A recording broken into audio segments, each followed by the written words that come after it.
కనువిప్పు. ఒకానొకప్పుడు ఒక అడవిలో బాగా కొమ్ములు తిరిగిన ఒక గొర్రెపోతు ఉండేది. ఆ గొర్రెపోతు చాలా పొగరుగా ఉండేది. ఎవరినైనా ఓడించగలనన్న ధైర్యంతో అహంకారంగా ప్రవర్తించసాగింది. వచ్చేపోయే ప్రతి జీవిని తన కొమ్ములతో పొడిచి వేధించసాగింది. ఈ విషయం గమనించిన ఒక నక్క గొర్రెపోతుకి ఒక గుణపాఠం నేర్పాలి అనుకుంది. ఒకరోజు సమయం చూసుకుని నక్క గొర్రెపోతు దగ్గరికి వెళ్ళి, ఈ చిన్న ప్రాణులు నీతో పోట్లాడడానికి యోగ్యులు కారు.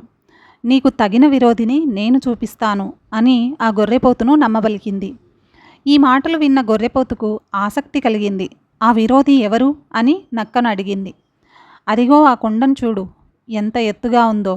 దాన్ని కనుక ఓడించావంటే అసలు ఈ అడవిలో నీకంటే బలమైన వాళ్ళు ఎవ్వరూ లేనన్న విషయం తెలిసిపోతుంది.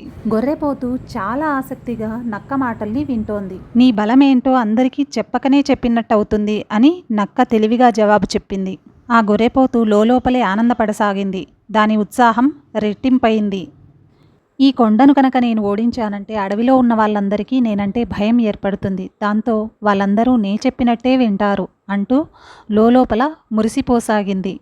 ఇక ఆలస్యం చేయకుండా వెంటనే ఆ గొర్రెపోతు పొగరుగా ఎదురుగా ఉన్న కొండను ఢీకొట్టింది. అది ఢీకొట్టగానే కొండ మీద నుంచి కొంత ఇసుక రాలి కింద పడింది. దీంతో మరింత ఉత్సాహంగా గొర్రెపోతు కాస్త దూరం వెనక్కు వెళ్ళి పరిగెత్తుకుంటూ వచ్చి కొండను ఢీకొట్టింది. కొండను బలంగా ఢీకొట్టడం వల్ల దాని 2 కొమ్ములు విరిగిపోయాయి. ఇంతకాలం అహంకారంతో విర్రవీగుతున్న గొర్రెపోతుకు బుద్ధి వచ్చింది. తన బలం ఏంటో తనకు తెలిసి వచ్చింది. ఈ సంఘటన తర్వాత ఎవ్వరితోనూ గొర్రెపోతు అహంకారంతో ప్రవర్తించలేదు. అందరితో వినయంగా ఉండడం నేర్చుకుంది. ఈ కథలో నీతి ఏంటంటే ఎదుటివారి బలం తెలుసుకోకుండా ప్రవర్తించకూడదు. ఇంతకాలం గొర్రెపోతుకు తనకంటే బలవంతులెవ్వరూ ఎదురు కాలేదు.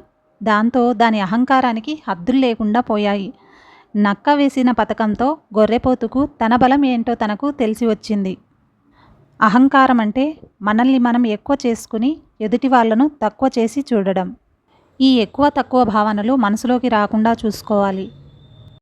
అవి వచ్చాయంటే మనిషి తన సహజత్వాన్ని కోల్పోతాడు. అందరికంటే నేను ఎక్కువ అన్న భావన కలిగినప్పుడు మనిషికి అహంకారం వస్తుంది.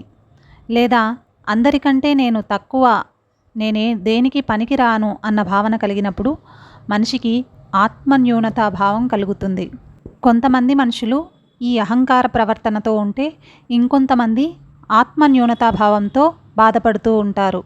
ఇంకొంతమందిలో ఈ 2 ప్రవర్తనలు కలగలిపి కనిపిస్తూ ఉంటాయి.